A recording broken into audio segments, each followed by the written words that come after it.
What's up everybody, welcome back. Today's video I'm actually very excited. These are 20 things that I've learned in my 20 years of existence.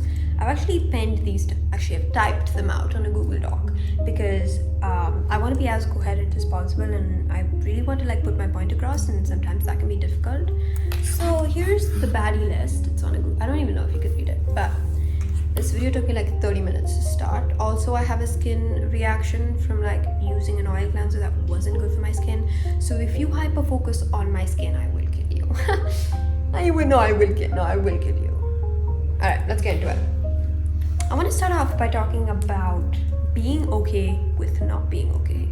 This was a concept that I genuinely if someone were to say that to me, I would be like, yes, that is 100% valid. But it was so difficult for me to apply that concept into my life because I was just so not okay with not being okay. And what I mean by that is I just hated being not okay, quote unquote. I put that in quotes because I think the human brain is so complex, and we face these emotions, good and bad.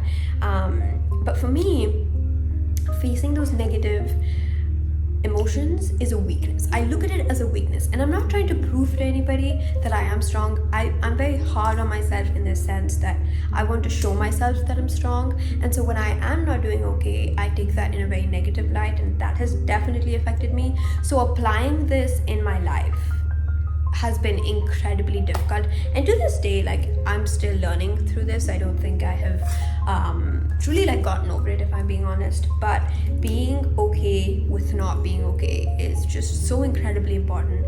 And I really think as humans it's very important to face all our emotions that the body offers us, and good, bad, it's very important to experience them. And for me it was very difficult to just sit and be like, hey, I'm not doing okay. You would never hear me saying that, because in my eyes that was just the worst thing a human could say. I hated the fact that I was not okay. But yeah, I'm working on it, and it's something I've been trying to improve. The second one is doing stuff for yourself and not for others. And in general, I mean living for yourself rather than living for other people. It could be just the littlest of things. Just do it because it brings you happiness and it brings you peace, rather than it bringing other people peace and other people happiness. Because the minute you do that, you sort of lose there's a mosquito. The minute you start doing that, you sort of lose the joy of what it means, and you sort of stop living for yourself as a human. And that could be one of the worst things that you could do when you have this life that's given to you, and you have this body, and you have all of these capabilities, and rather than utilizing it for yourself, you're doing it for other people. And it's something that a lot of people struggle with, and it's something that I've sort of learned over my life, and I'm at a point where everything I do is for myself. My little world revolves around me. I'm really sorry, people can call that self-obsessed, but I love myself, and I will put myself at the number one position at all times. No one will ever in my life be above me, for me, obviously. And as filmy as that sounds, you are the main character in your life, and make your life like that. Truly live like you are the only person that is important. As bad as that sounds, I genuinely that's what I do, and I think it truly helps me.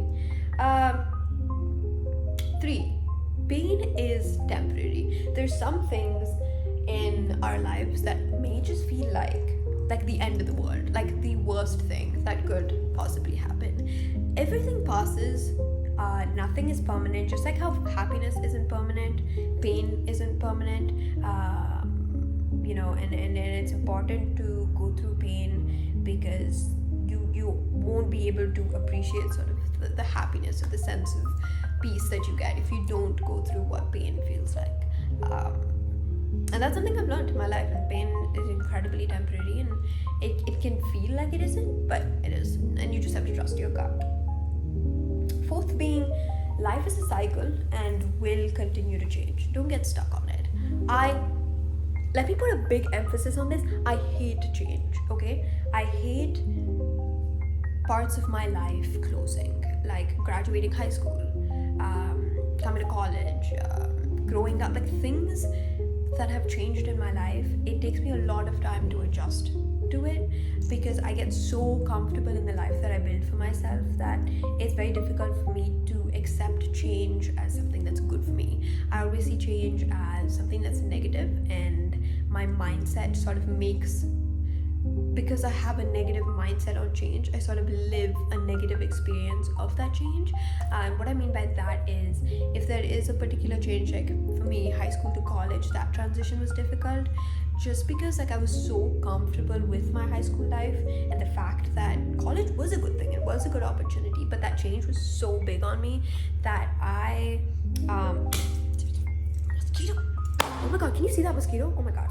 But just because change is so difficult for me to accept, like it was hard, and change will happen in your life at all times, whether or not you ask for change to come or not, it's going to happen. And so the only thing that you can do is make that change the best possible experience for you, rather than getting stuck up on it and really questioning why that changes are good. Think of it as a positive sort of light for you to change. This is one of my most difficult challenges, and that is just dealing with change, and not just change in terms of my environment, change in terms of people, change in terms of myself. Like I am so nostalgic for my old self, and I don't think any of us talk about that enough. I hate growing up. Like I hate the concept of it, even though it's so incredibly like helpful in a lot of ways. I hate growing up, and a lot of the times I compare myself now to my old self, and I'll pick on things like, oh, I was like this like 2 years ago, and now I'm like this, and I can't get over like the old me. Yeah, that's something I struggle with. I still struggle with it. I'm not trying to get preachy in these videos and be like, oh, you should do this, because I don't, bro. I'm really sorry. Like I don't do half that. Being authentic and feeling your emotions thoroughly. Now, feeling emotions, what I mean by that is good and bad. The minute we term these emotions to be good and bad, we are already going into the emotion, judging it when we put the title that, like, let's say stress, bad, anxiety, bad, depression, bad, confusion, bad. When you put the title of bad on these emotions, you're judging it before you can experience it, and that is something I was taught, and it really shifted my perspective on things. So I tend to not label emotions that I'm going through, but really feeling your emotions. As a kid, I did this where I would suppress any sort of, I never cried as a kid. I was a very happy child, but I never cried as a kid. And I was someone that just was very tough. You know what I mean? And whatever emotion it was that was negative, I wouldn't express it, and I would just hammer it into my body and just let it sink. But being authentic to me just means really absorbing everything that is offered to you, good and bad. And so really feel your emotions. I know a lot of people who don't. I didn't, and it's been sort of a practice of mine this year to really get good with even like crying. I didn't cry. Now I cry a lot. I just want to say I'm a crybaby now. I cry actually a lot, and it's taught me a lot. And I'm very glad that I'm more open to feeling. Just feeling is such a difficult thing, and I've been working on that. So that's a lesson I've definitely learned. Listen to your goddamn body. This is so important. Your body is so powerful. It knows so many things about you that your own brain doesn't know, and that your own brain can't comprehend. But your body will show you signs, and it's very important to pick up on those signs. Like for me, one of my signs was like my acne. Like my acne would get so bad when I was stressed, and I would brush it off. But when you really listen to your body, you're able to address a lot of the issues. That could be external, that could be internal, like literally within your body, or something outside that is causing that issue. But I really like pray by this. Like genuinely listen to your body, and your body will tell you things that, you know, your brain won't tell you. Fear is incredibly irrational. We can only live with it, so don't drive it away. I have a lot of irrational fears. I'm very scared of going to the doctor. I don't think that's like really irrational, but I'm like deathly afraid of going to the doctor. Okay, don't like injections. Don't like anything health related. I've recently developed a fear of flying, which is embarrassing because I live internationally. Like I go for college in a different country. Like it's kind of embarrassing, but fear is incredibly irrational. And my dad once said, like, if you are afraid of something, don't try to push it away. Don't try to kill it. Don't try to throw it away and like bury it. Accept that fear is irrational and try your best to live with it. I know this is like, it sounds really like difficult to implement into your life, but genuinely, fear is a natural part of our world. So the only thing that we can do is learning how to live with that fear instead of trying to drive it away. With a lot of my irrational fears, I've tried to do that. If you can hear my dog crying in the back, I'm really sorry. My dog is a crybaby.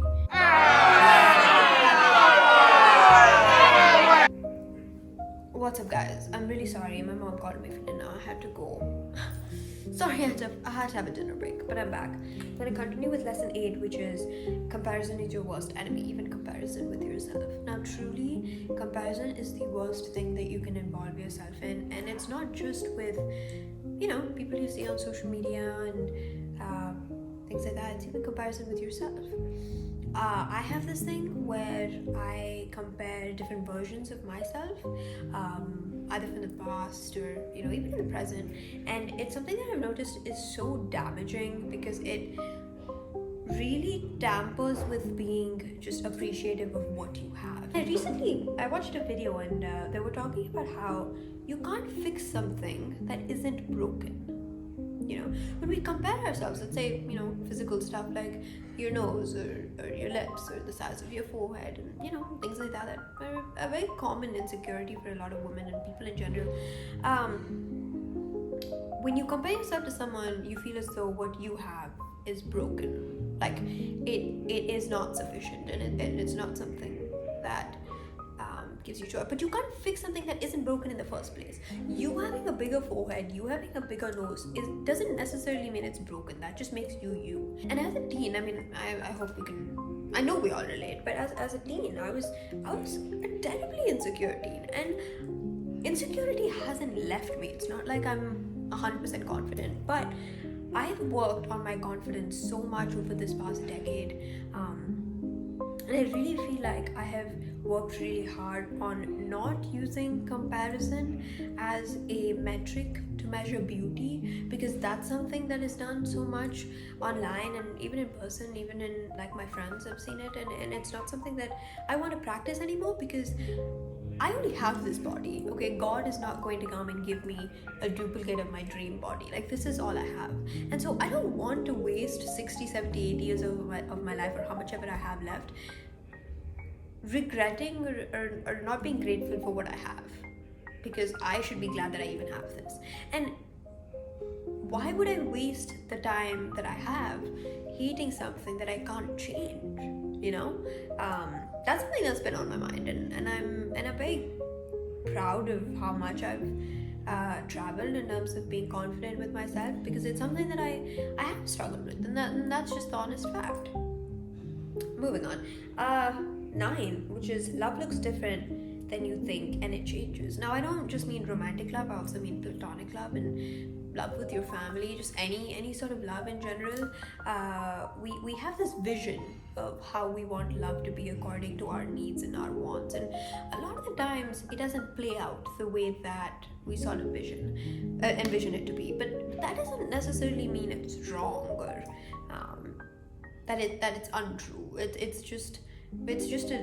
a reality check most of the time that I think can be difficult for a lot of people to wrap their heads around, and that's something that I've thought about over time. Your physical looks don't matter as much as you think it does. I don't even know where to begin with this point. This is one of my biggest lessons of all times. I was so insecure. I've talked about this obviously before, but I have been so insecure of my body, my eyes, my teeth, my smile. Like, I have so many insecurities that I've worked on over the years. But as a teen, as a kid, we've all had these insecurities, and they're really not that big of a deal. Like, there are some people that I look at, and I'll admire certain parts of them, and then I'll have a discussion later with them, and then they'll be like, oh yeah, this is my insecurity. And that was the same thing that I was admiring. Truly, in the bigger spectrum of things, in the world that you're living in, no one cares about the acne that you have on your cheek. No one cares about your relatively big forehead. Like, genuinely, like, no one cares. It's not that big of a deal. Okay, so move on, get over it. The magic of time. It doesn't help heal, it helps accept. Time will not magically heal stuff for you. It will not give you results. It won't do things for you. It'll give you the time period where you can really think and accept the situation and work on it. So it's sort of like a buffer period where I think that you can make transformative change. It doesn't heal things. So when we say time heals, I really think time gives you space. Time gives you consideration to really think about what works for you and what doesn't, and how you want to help yourself and how you don't want to help yourself, and it makes you reflect. That is my biggest thing that I've learned from time. You can still be grateful and still want more. Duality is human. I deal with this thing where it's very I don't want to sound like it's making me look like a bad person, but when I have something, I'll always think about, well, what more could I have, or what if I have this and this makes me more happy? Like, and this could be in terms of like the course I'm taking at college, my friendships, my relationships, my body, like anything. And you can, it's so easy to want more and more and more, or even if it's not more, something different from what you have. And that is human. I've realized that, because my entire life I beat myself over it because I thought it was wrong. It's not wrong. It's genuinely not wrong. That's human of you to always want more. But what you need to focus on is understanding that it's okay. The minute you understand that wanting more is normal and healthy, and like that's how humans think, it's easier for you to be more grateful. You can have different versions of yourself. There's no one personality. I love this lesson because it really taught me a lot about myself. I want to say I had a primary personality pretty much for a good chunk of my life. And I'm just going to be honest with the camera. My second year of college, which I've just completed, showed me a lot about different versions of myself that I did not know existed. And it scared me because I was always like, I compared this like other version of myself to what I thought was my primary personality, and was like, oh, so this is the personality, or this is the good personality, this is the bad personality. There's nothing like that. You have so many different versions of you hiding that will come out based on your environment, based on certain events that happen in your life, and you just have to accept that that is who you are. You are going to have these versions, and you are going to have these parts of you that are hidden and that are in secret, and the only thing that can really bring it out is a certain external force or an internal, like something that really brings about change, is what I'm trying to say. I have this version of myself that I idealize, and I'm like, this is who I am. Like there's a version of you that you think like really represents who you are as a person, and for me it was like I had that, and no other version of me existed, and all of it was false. But in reality, that's really not how it works. Good or bad, experience is better than nothing. It is easy to sit on the sidelines and not experience, but experiencing, whether that's good or bad, is a lot more worth it, because what's the most important factor is what you learn. And to me, I would much rather learn something about myself than not know anything. Knowing or seeking that knowledge rather than deciding not to do anything. And I think my entire life I have sort of had that personality where I would much rather just sit on the side and not want to experience it, because I was afraid that it was going to be a negative experience. But the minute I got over that and I was like, hey, experience is truly better than nothing, and I would much rather like actually face it than always in the future think about, oh, what would have happened if I actually experienced this. Like, my dog is crying, dude, I'm so sorry. Not all expectations are meant to be met. For me, this is a very broad thing. It can really work in terms of a lot of things, but we have this sort of idea that when you make an expectation in life, they are meant to be met, and that is just not the case. A lot of the times, expectations we have with family and friends might not be met, and that's the most relatable case, which is why I'm bringing it up. And for me too, like, expectations on family and friends have not been met, and it used to make me like question everything, because we have this idea that like family is always first and family is the most important thing, or like friends are meant to be this way, and sometimes they're just not going to be met. And there have been so many instances where I've really sat down and been like, why is this happening, or what is going on, or like what is the cause? And there's just no need in sort of diving into that, because life, not everything that you wish for is going to be met. Just because it worked for them doesn't mean it's meant for you. This is something, to answer this question, for me, every time I have a hard time, when I go talk to people about it, I sort of ask them what has helped them, so I can use the same thing, because I don't have the patience to experience that pain or suffering to learn what works for me and to get that solution. So the easy way out for me is to go to someone who has dealt with such like a similar issue and be like, hey, so like what did you do? And then I think that exact thing is going to work for me. But in reality, most of the time it doesn't, because I am not that person. I am not you. If I come to you and ask you for a solution and you give me that, it's not going to affect me the way it affected you, because we are not the same. You're not behind, you're just on your own timeline, and life isn't a race. We live in a world where everything is on the go, and it's scary how hectic it is, in college, all my friends have internships and all of them have jobs, and I don't have any of that, and it freaked me out, because I'm like, am I like losing in life by not getting this one internship, and am I not capable of this? And it really makes you think about yourself most of the time in a negative light, because you think you're falling behind. Well, the real thing is we just have our own timelines and we work the way our body wants to, and we can't compare our timelines to each other, because that's truly just not how it works. So yeah, you're not behind. Trust me, you're not behind. This is a little what doesn't kill you makes you stronger. Play the cue. What doesn't kill you makes you stronger. What if I like become a singer? But what doesn't kill you truly makes you stronger. A lot of the time, some things that feel like the end of the world just aren't the end of the world. They open a new door for you to explore. I think it's just wonderful. It definitely doesn't feel great when you're experiencing it.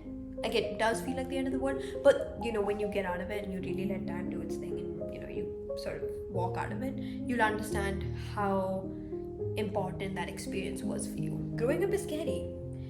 I hate growing up, I'm just being honest. I want to be a kid forever and ever, and I had a very protected, beautiful childhood, like literally a dream childhood, and it's very difficult for me to realize and understand and even accept that I am growing up and I'm going to have my own things to do, and I have to do adult things, and I don't want to do that. It's scary, it's terrifying, getting out into the world and doing all this, and I feel like people don't talk about it enough.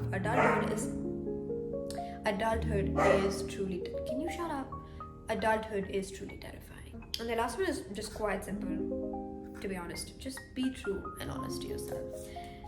Whether that makes you the bad guy, whether that makes you selfish, whether that makes you cruel, the most important thing is that you're not lying to yourself.